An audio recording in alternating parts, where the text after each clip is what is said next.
As of mid-March, Trump's efforts to establish a 30-day ceasefire in Ukraine have encountered significant challenges due to differing positions among key leaders and stakeholders. The conflict began in February 2022 with significant humanitarian and geopolitical implications. Recent efforts have focused on achieving a ceasefire, with the US President Trump playing a pivotal role in negotiations. Ukraine war ceasefire proposal, a 30-day ceasefire proposal, brokered by the US, has been endorsed by Ukraine, following recent talks in Jeddah, Saudi Arabia. The proposal includes an immediate halt to hostilities and humanitarian measures, such as the exchange of detainees and the return of alleged forcibly transferred children of Ukraine by Russian forces. US President Trump's position. President Trump has called for an immediate ceasefire in Ukraine, stating that both sides have suffered enormous losses and that negotiations should commence promptly to halt the ongoing conflict. Previously, Trump expressed optimism that Ukraine is willing to negotiate to end the war. President Trump has been actively involved in promoting the ceasefire, thanking Putin for his openness to the idea. Trump has indicated that he is ready to engage further with Putin to finalize the agreement, noting that positive signs from Moscow are encouraging but not comprehensive. Trump has also warned Russia of potential economic consequences and additional sanctions if it undermines any agreement. Russian President Putin's stance. President Putin has expressed tentative support for the proposed ceasefire, but has emphasized the need to address the conflict's underlying issues. Putin has set forth stringent conditions, including the cessation of Western military aid to Ukraine, guarantees that Ukraine will not join NATO, recognition of Russia's annexation of certain Ukrainian territories, and assurances that Ukraine will not use the truce to rearm and regroup its forces. Russian President Putin has expressed support for the ceasefire idea in principle, but emphasized that any agreement must lead to lasting peace and address the root causes of the conflict. Putin has also highlighted the need for guarantees that Ukraine will not use the ceasefire to regroup or receive military aid during this period. He has suggested direct talks with the US to resolve these issues. President Zelensky has agreed to the US proposed 30-day ceasefire, but has criticized Putin's preconditions as potential delays to the peace process. He has accused Putin of stalling and has emphasized the need for a just and enduring peace that cannot be undermined in the future. Zelensky has also highlighted that any ceasefire without solid security guarantees by the US could be reignited at any moment, underscoring the necessity of international unity and strong positions to ensure lasting peace. Ukrainian President Zelensky has expressed skepticism about Putin's intentions, stating that Russia needs war and that Putin's preconditions for a ceasefire are designed to delay or prevent it. Zelensky has urged international partners to ensure Russia does not deceive them about its commitment to peace. Trump admin, on its part, is not ready to give an official US security guarantee to Ukraine, but assuring that the presence of US citizens or organizations after the mineral and reconstruction deal is itself a guarantee that Russia will not attack Ukraine again. Current situation. Despite ongoing negotiations, hopes for an immediate ceasefire have diminished due to the complex conditions set by Russia and the differing expectations among the involved parties. The situation remains fluid, with diplomatic efforts continuing to seek a resolution to the conflict. The situation remains tense, with Russia claiming advances in the Kursk region against Ukrainian forces. Putin may demand additional concessions, such as lifting sanctions or security guarantees, before agreeing to a ceasefire. In summary, while there is a glimmer of hope for an imminent ceasefire, significant challenges remain, including differing interpretations of what a ceasefire should entail and the underlying trust issues between the stakeholders. While Putin almost poured cold water on Trump's proposal for a 30-day temporary ceasefire in Phase 1. As of now, the ongoing war in Ukraine has reached a critical juncture, with renewed diplomatic efforts led by the United States to establish a ceasefire. The proposal for a 30-day truce, initially agreed upon by Ukrainian and US delegations during talks in Jeddah, Saudi Arabia on March 11, 2025, has elicited varied responses. The ceasefire proposal emerged from US-Ukrainian discussions in Saudi Arabia, where Ukraine agreed to a temporary 30-day halt in hostilities, contingent on Russia's acceptance. The US has restored military aid and intelligence sharing with Ukraine following the talks, signaling a thaw in relations after tensions earlier in the week amid a public exchange of war of words at the Oval Office. The US envoy Steve Witkoff was in Moscow last week to negotiate with Putin, with Trump hinting at potential financial repercussions for Russia if it rejects the plan.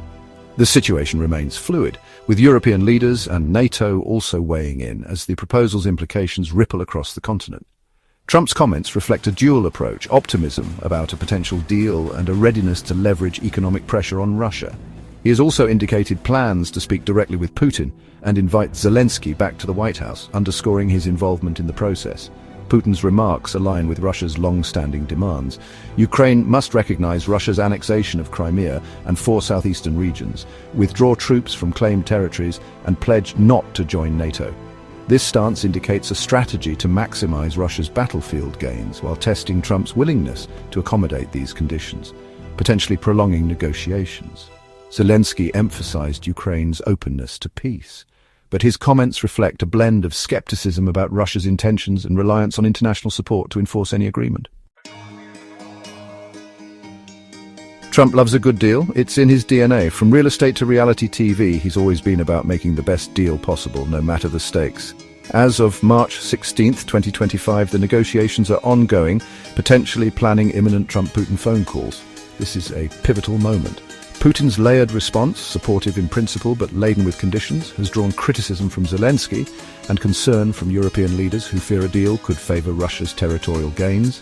Trump's push for a quick resolution risks pressuring Ukraine into concessions, a prospect that alarms Kiev and its European allies. Putin is leveraging Russia's recent military advances, particularly in Kursk, to negotiate from a position of strength, while Trump seeks a diplomatic win. Zelensky, meanwhile, balances Ukraine's survival with the need for robust security guarantees, rejecting a frozen conflict as untenable. The outcome hinges on whether Russia accepts the 30-day truce and how the US and Europe respond to Putin's demands. The Ukraine war ceasefire proposal marks a significant diplomatic push, but the divergent comments from Trump, Putin and Zelensky highlight the challenges ahead. Trump's optimism contrasts with Putin's calculated ambiguity and Zelensky's guarded realism, setting the stage for tense negotiations. As the situation evolves, the interplay of military developments, economic leverage, and international pressure will determine whether this truce leads to lasting peace or remains a fleeting pause in Europe's largest conflict since World War II. Whether Trump is a Russian agent or sympathizer, Trump's active initiative is bringing much-needed peace in and around Europe. Over the last year, gold jumped almost 75% even before Trump's election win, as gold was a major beneficiary of the Ukraine and Gaza war.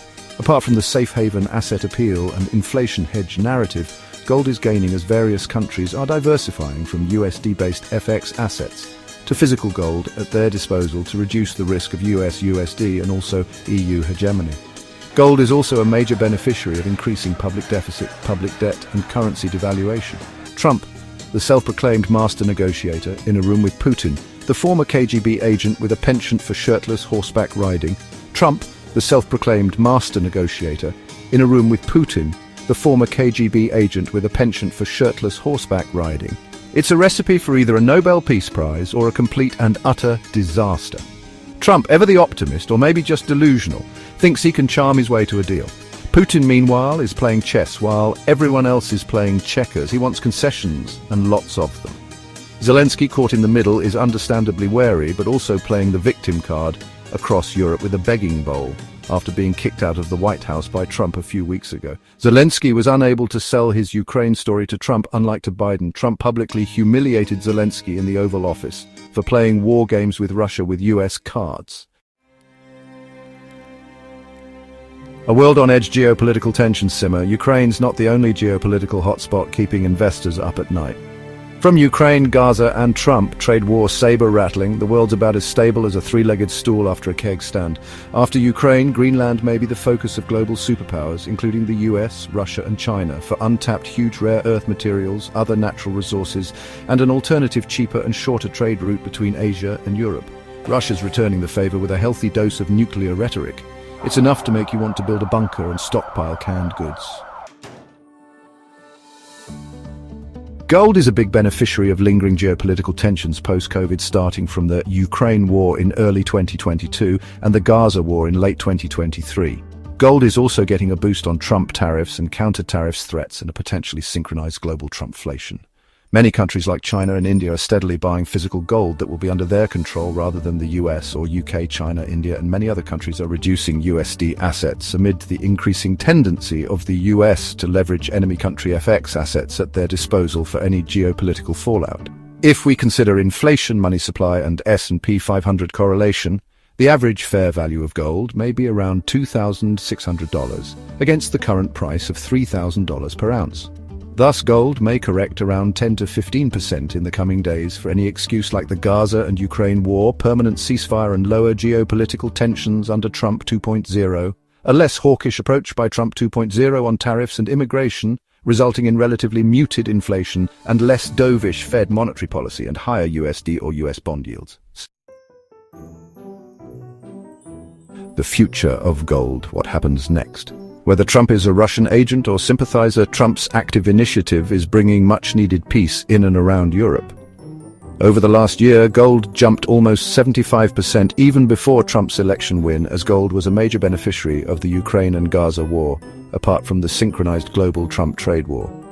Apart from the haven asset and inflation hedge narrative, gold is gaining as various countries are diversifying from USD or EUR-based FX assets to physical gold at their disposal to reduce the risk of US and also EU hegemony.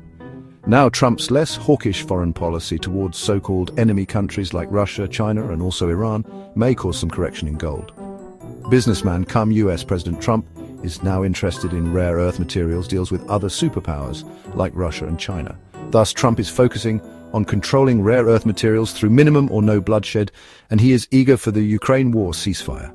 Russia is now already controlling almost 50% of untapped Ukraine's rare earth materials, and the US will eventually control the rest through the Trump mineral deal.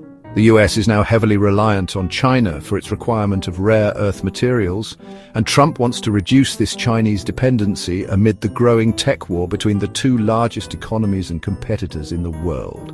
China is now controlling almost 75% of the world's known rare earth materials deposits and processing around 90%, which is essential for the modern world, from chips to fighter jets and also EVs to solar panels. Looking ahead, whatever the fundamental narrative, technically gold has to sustain over $3,010 for a further rally towards $3,060 and $3,221. Otherwise, it may correct towards $2,900 to $2,800 and even $2,670 levels. Gold may have run too much above its potential and fair value, but it's going to be a wild ride.